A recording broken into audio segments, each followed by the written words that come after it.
नमस्कार। आप सबको हनुमान जी के जन्म महोत्सव की बहुत बहुत शुभकामनाएं।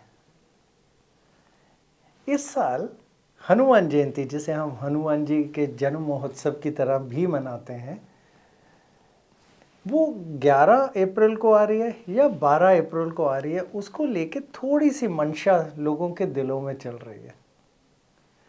और जब हमें चेक करना होगा कि ये किस दिन है, तो हम कहाँ जाएंगे? हम देखते हैं पंचांग। सीधा सा सरल सा तरीका, पंचांग देख के। और पंचांग के हिसाब से 3:20 12 अप्रैल से के दिन से लेके 13 अप्रैल को 5:52 तक ये चैत्र पूर्णिमा की तिथि है और हनुमान जयंती होती है चैत्र पूर्णिमा पे। तो सबका संशय है दूर करते हुए, हनुमान जयंती है 12 अप्रैल 2025 को। ये पड़ेगी शनिवार को। इस बार की हनुमान जयंती बहुत खास है। ये बना रही है पंचग्रही योग। पंचग्रही योग बन रहे हैं मीन राशि में। और सबसे बड़ी बात है, ये योग इससे पहले बना था 1968 में, 1968 में। 57 साल के बाद फिर से ये योग के साथ हनुमान जी आ रहे हैं। हनुमान जी हमारे अंजनी पुत्र केसरी नंदन हैं, जिनमें शक्तियाँ सभी भगवानों ने उनके अंदर दी हैं। और वो एक चिरंजीवी हैं जो आज भी हमारे साथ, हमारे बीच में रहते हैं। हनुमान जी वो शक्ति हैं, वो अपार शक्ति हैं, और वो इतने सीधे और इतने भोले हैं कि राम का नाम दीजिए वो आ जाते हैं। थोड़ा सा उनके साथ उनकी भक्ति करिए, मदद के लिए साथ खड़े मिलते हैं। तो किसी के सखा हैं, तो किसी के भाई हैं, तो किसी के पिता समान हैं। तो हनुमान जी है ही हमारे सबके विघ्नहर्ता। तो अगर हम इस पंचमुखी के दिन इस विघ्नहर्ता की पूजा करते हैं, तो वो कुछ उपाय के साथ करें तो बहुत ही उत्तम। हनुमान जी का तो साथ फिर आपको मिलना ही मिलना है, और उनकी अपार शक्ति से आपके लिए भला होना ही होना है। चाहे आपको स्वास्थ्य की समस्या हो, चाहे आपके कार्य में समस्या हो, या आपके रिश्तों में, रिलेशनशिप में कोई समस्या चल रही हो, हनुमान जी तो विघ्नहर्ता हैं। वो किसी की भी समस्या हो, किसी भी तरह की समस्या को हल करने के लिए हमेशा सामने तत्पर रहते हैं और सामने आ जाते हैं। तो आज सबसे पहले चर्चा में ये पंचग्रही योग। पंचग्रही योग मीन राशि में बन रहा है, जहाँ पे शनि अभी अभी गोचर करके गए हैं। शनि के साथ वहाँ पे राहु है, शनि के साथ वहाँ पे शुक्र हैं, शनि के साथ वहाँ पे सूर्य हैं, और सबसे बड़ी बात वहाँ बुध भी हैं। ये एक ऐसा उत्तम योग है, और बन भी शनिवार के दिन रहा है। क्योंकि शनि की बात करें तो शनि के उपाय की जब भी बात आती है, तो उसी समय हमारे दिमाग में सबसे पहले हनुमान जी आ जाते हैं। तो ये दिन बहुत ही उत्तम उपाय करने के लिए, किसी भी चीज़ के लिए। तो हनुमान जयंती हम बनाते कैसे हैं?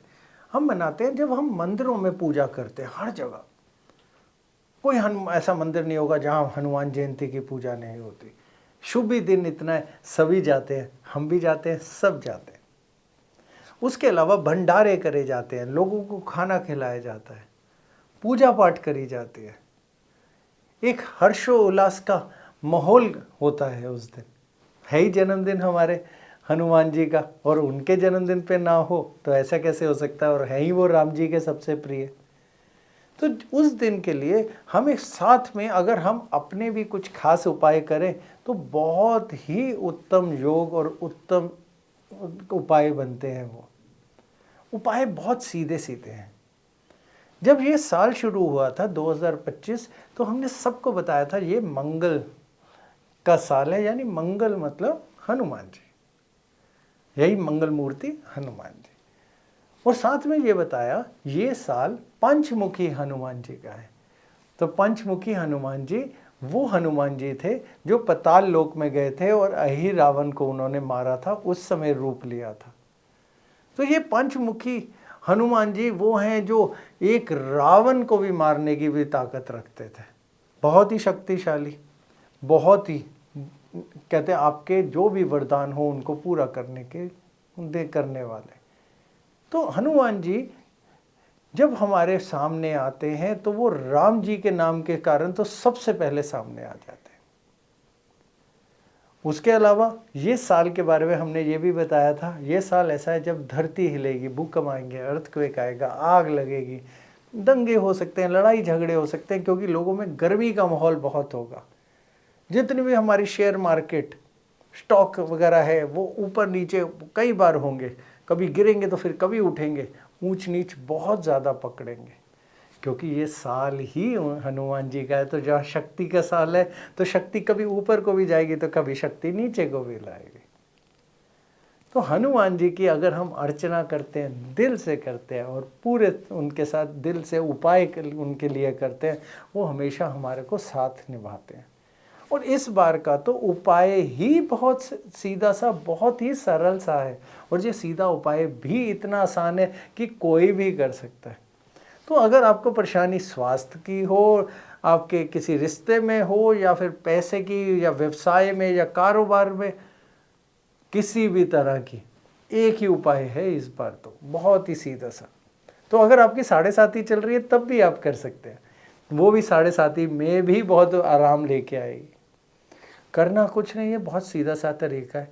आप उसमें लिखिए क्या क्या चीज़ें चाहिए, ये छोटी छोटी चीज़ें का इंतज़ाम करिए और उपाय आपके अपने आप साथ में होने शुरू हो जाएंगे। छोटी छोटी चीज़ ये है, आपको चाहिए लाल सिंदूर, साथ में चाहिए 4 मुखी दिया, उसके अंदर साथ में चाहिए देसी घी उस दिए को जलाने के लिए। उसके अलावा आपको चाहिए कुछ फ्रूट, फल फ्रूट कुछ भी ले लीजिए, हनुमान जी को तो सारे ही पसंद हैं। ऊपर से लीजिए एक अच्छी लाल चुनरी। कोई भी भोजन अगर हो सके तो अपने हाथ से बनाएं तो बहुत ही उत्तम, कोई भी भोजन बनाइए, ये सब लेके जाइए किसी भी मंदिर में अपने घर के नज़दीकी में। वहाँ जाके आपको करना है पंचमुखी हनुमान जी का कवच का पाठ, और उस पाठ को पूरे सच्चे दिल से करिए वहाँ पे, हनुमान जी का ध्यान लगा के। और उसके बाद और शुरू दोनों में आपको साथ में बोलना है जय सिया राम, राम जी का नाम। और देखिए हनुमान जी कैसे आपके ऊपर पूरी अनुकंपा करते हैं, और कैसे वो आपके पर पूरे मदद आपके लिए आके करने के लिए तैयार हो जाएंगे या तत्पर हो जाएंगे।